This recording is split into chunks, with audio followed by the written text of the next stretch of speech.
all of these things that can found from God. Good day everyone. I am Kian Arate and this is my eulogy of myself. Kian is a kind of person that his smile is so bright. Kian is a person that is fighting for his problem.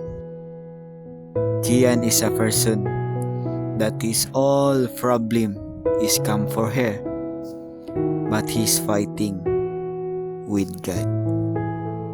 Sometimes in our future that we surrender for our financial, but trust to God because God is a very wonderful plan for us, for our future.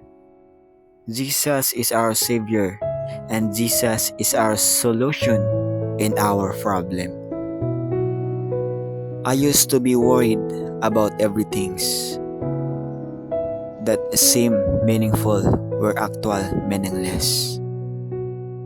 I worried about life.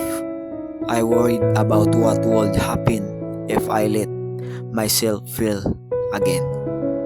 I thought I did deserve to. Then without really knowing I changed. I was worried about what would happen if I leave. I was worried about what would happen if I did, what I would miss. I worried about not remembering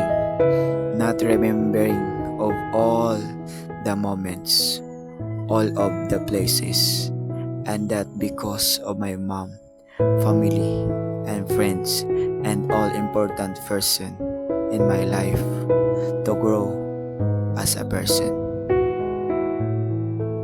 Because they taught me to wonder.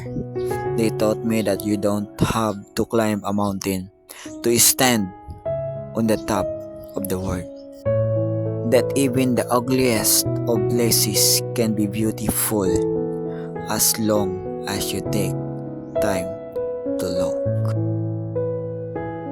That it is okay to get lost as long as you find your way back.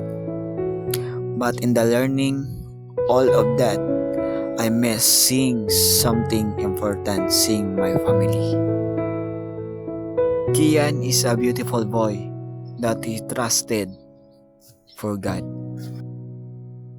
He inspiring his friend to gather and worship for God.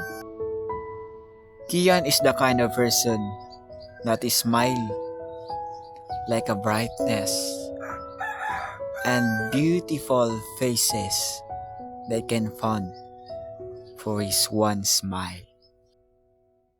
Kian is a born Seventh-day Adventist church.